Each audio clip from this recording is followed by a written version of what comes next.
Hello friends, आज की इस क्लास में हम लोग एनवायरनमेंट के इंपॉर्टेंट क्वेश्चंस को डिस्कस करने वाले हैं जो कि आने वाला सीटेट एग्जाम और जो अदर टेट एग्जाम्स हैं उन सभी के पॉइंट ऑफ व्यू से काफ़ी ज़्यादा इंपॉर्टेंट हैं।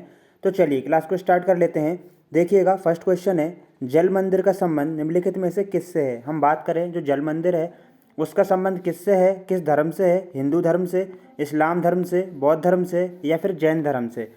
आंसर क्या हो जाएगा? आंसर हो जाएगा ऑप्शन नंबर डी, यहाँ पर करेक्ट हो जाएगा। जो जल मंदिर है ना, इसका संबंध जैन धर्म से है।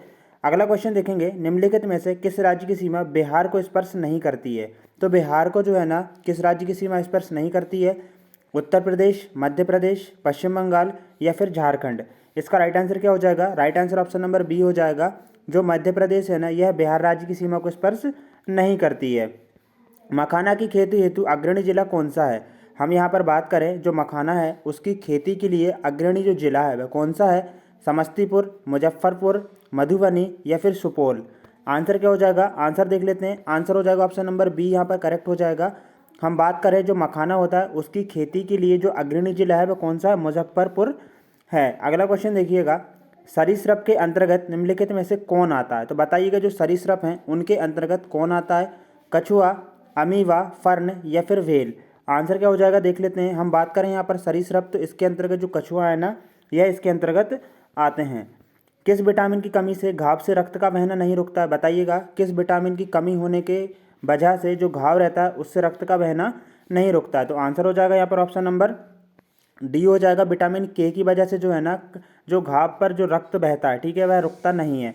अगला क्वेश्चन देखो, चूहों के द्वारा फैलने वाला रोग कौन सा है? तो जो चूहों के द्वारा फैलने वाला रोग है वह कौन सा? प्लेग है। काफ़ी इंपॉर्टेंट क्वेश्चन है। सभी के सभी जो एग्जाम है, टेट एग्जाम ही नहीं बल्कि जो कॉम्पिटेटिव एग्जाम्स हैं उन सभी के पॉइंट ऑफ व्यू से भी काफ़ी इंपॉर्टेंट है। देखिए, हम लोगों ने ना पेडागोजी के क्वेश्चंस को भी यहाँ पर इंक्लूड किया है। प्राथमिक समाजीकरण है, तो प्राथमिक समाजीकरण क्या है? शुरुआती आयु में परिवार और मित्रों से सीखना, या फिर किशोर अवस्था में समाज से सीखना, प्राथमिक स्तर पर समाज से सीखना, या शिक्षकों का अनुसरण करना। आंसर हो जाएगा ऑप्शन नंबर ए। हम बात करें यहाँ पर प्राथमिक समाजीकरण की, तो इसका अर्थ क्या होता है? शुरुआती आयु में परिवार और जो मित्र रहते हैं ना, उनसे सीखना ही प्राथमिक समाजीकरण कहलाता है। अगला क्वेश्चन देखिएगा, निम्नलिखित में से कौन सी खरीफ की फसल नहीं है? खरीफ की फसल कौन सी नहीं है? चावल, गन्ना, गेहूँ या फिर मक्का।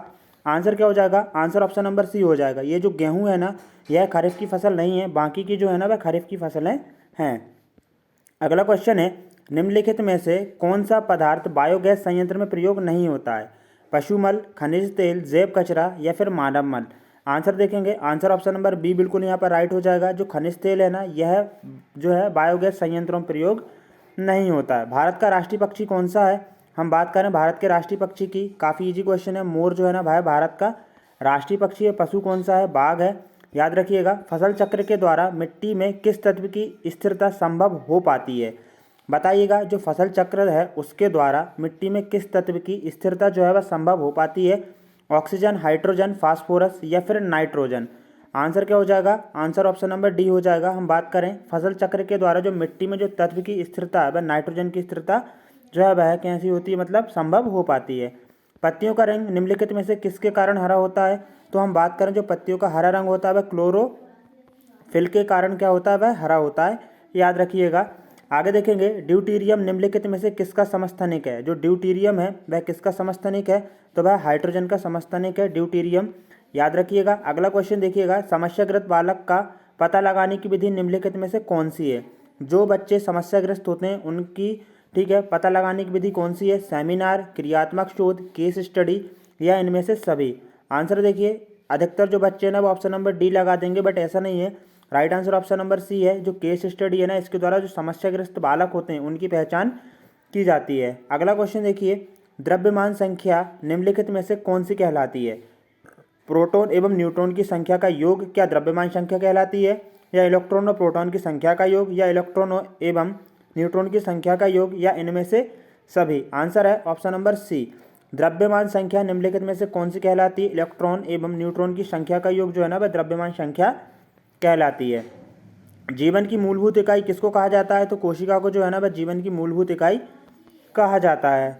अगला क्वेश्चन देखेंगे, शून्य घर्षण बल वाले सतह पर चलना अपेक्षाकृत कैसा होता है? आसान होता है, मुश्किल होता है, या फिर हम बात करें असंभव है या फिर इनमें से कोई नहीं। देखिए बिल्कुल ही असंभव है, जहाँ पर बिल्कुल भी घर्षण बल नहीं है वहाँ पर चलना, ठीक है, बिल्कुल भी असंभव है। जैसे कि आपने देखा होगा, हम बात करें यहाँ पर जो घर्षण बल रहता है, ठीक है, जो जहाँ पर जो घर्षण बल बिल्कुल भी नहीं होगा, शून्य होगा, तो वहाँ पर चलना असंभव ही है। ऐसा नहीं है कि मुश्किल है, चल ही नहीं पाएंगे। अगला क्वेश्चन देखिएगा, गुरुत्वाकर्षण बल की अनुपस्थिति में वस्तु का भार निम्नलिखित में से क्या होगा।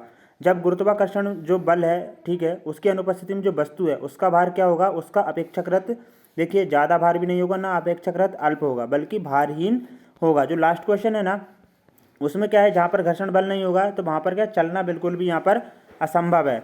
अगला क्वेश्चन देखिएगा, यहाँ पर इसको छोड़ दीजिएगा, इसका जो क्वेश्चन है ना वह मिस हो गया है।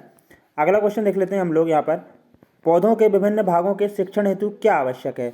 हम बात करें जो पौधे हैं उनके विभिन्न भागों के शिक्षण के लिए क्या आवश्यक है, पाठ्यपुस्तक, पौधों का अवलोकन, श्यामपट्ट या फिर पौधों का चित्र। आंसर देख लेते हैं, आंसर है ऑप्शन नंबर बी हो जाएगा। पौधों का जो अवलोकन है ना वह पौधों के जो विभिन्न भाग हैं उनके शिक्षण के लिए आवश्यक है।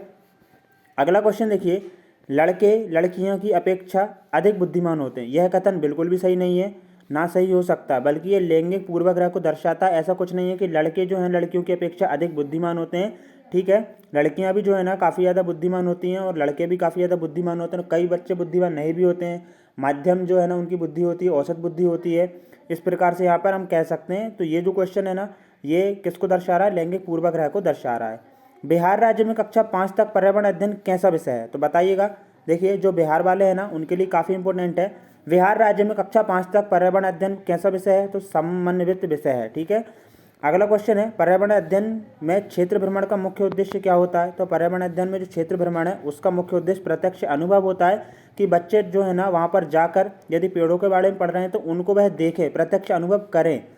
प्राथमिक स्तर पर पर्यावरण अध्ययन के लिए कौन सी विधि प्रभावशाली है। प्राथमिक स्तर की बात हो रही है, आंसर है ऑप्शन नंबर बी। देखिए प्राथमिक स्तर पहली से लेकर 5वीं तक की बात हो रही है, योजना विधि वगैरह, ठीक है, छोटे बच्चे हैं तो कहानी वगैरह जो है ना, ये जो विधि है ना कहानी विधि, उसके द्वारा काफ़ी ज़्यादा जो है ना प्राथमिक स्तर पर बच्चों को पर्यावरण अध्ययन के लिए हम लोग जागरूक और सजग और उनको अच्छे से स्टडी करा सकते हैं।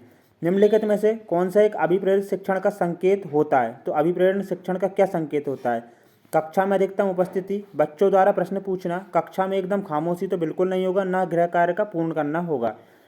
यदि बच्चे क्वेश्चन करेंगे तो हम यहाँ पर कह सकते हैं कि वे काफ़ी ज़्यादा अभिप्रेरित हैं और आपके द्वारा जो पढ़ाया जा रहा है वह उसको जो है ना, ठीक है, समझ रहे हैं, तभी तो वह क्वेश्चन कर रहे हैं। अगला क्वेश्चन देखिएगा, पर्यावरण शिक्षण को बाल केंद्रित बनाने हेतु प्रभावशाली विधि निम्नलिखित में से कौन सी है। तो हम बात करेंगे यहाँ पर, आंसर है ऑप्शन नंबर डी। ये सभी की सभी जो है ना वह पर्यावरण शिक्षण को बाल केंद्रित बनाने के लिए प्रभावशाली हैं। ब्राह्मण, बागवानी, समूह कार्य, ठीक है, तो right answer option number D हो जाएगा। अगला क्वेश्चन देख लेते हैं, बाल केंद्रित शिक्षण का अर्थ निम्नलिखित में से क्या नहीं है। समुदाय केंद्रित, शिक्षक केंद्रित, अध्येता केंद्रित या फिर हम बात करें छात्र केंद्रित। देखिए यहाँ पर क्या नहीं है, तो समुदाय केंद्रित नहीं होनी चाहिए, शिक्षार्थी केंद्रित होना चाहिए, अध्येता केंद्रित जो अध्ययन कर रहा है, और छात्र केंद्रित। ये तीनों जो है ना एक ही टाइप के ऑप्शंस हैं, बस अलग अलग यहाँ पर आपको अलग अलग तरीके से समझाया गया है।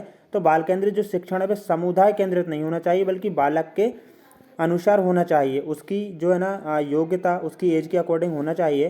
पर्यावरण शिक्षण की प्रभावशाली विधि कौन सी है, देख लेते हैं हम लोग यहाँ पर। देखिएगा पर्यावरण अध्ययन की जो प्रभावशाली विधि है प्रयोगशाला विधि है, क्योंकि प्रयोगशाला विधि के द्वारा बच्चे काफ़ी अच्छे से सीखते हैं। अगला क्वेश्चन है, पाठ्यचर्या को अपेक्षाकृत प्रभावकारी बनाने हेतु इसका निर्माण निम्नलिखित में से किस स्तर पर होना चाहिए। देख लेते हैं हम लोग, इसका आंसर क्या हो जाएगा, ऑप्शन नंबर सी हो जाएगा। पाठ्यचर्या को अपेक्षाकृत प्रभावकारी बनाने के लिए इसका जो निर्माण है वह जिला स्तर पर होना चाहिए। आज की इस क्लास का हम लोग अंतिम क्वेश्चन देख रहे हैं, TLM का अर्थ निम्नलिखित में से क्या होता है। टीचिंग लर्निंग मटेरियल जो है ना इसका अर्थ होता है ऑप्शन नंबर सी, बिल्कुल यहाँ पर करेक्ट हो जाएगा।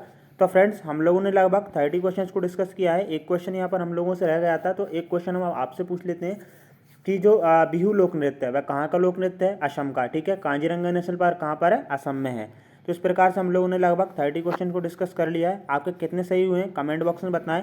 बाकी यदि आप लोगों ने अभी तक हमारी जो और भी जो क्लासेस हैं अदर सब्जेक्ट्स की, पियाजे का सिद्धांत हो या जो इम्पोर्टेंट, ठीक है, जो हम बात करें यहाँ पर जो इम्पोर्टेंट सिद्धांत है सभी के, उनको नहीं देखा तो आप लोग डिस्क्रिप्शन में जाकर उन सभी क्लासेस को भी देख लें। जय हिंद दोस्तों, जय वंदे मातरम। मिलते हैं कोई न्यू क्लास में।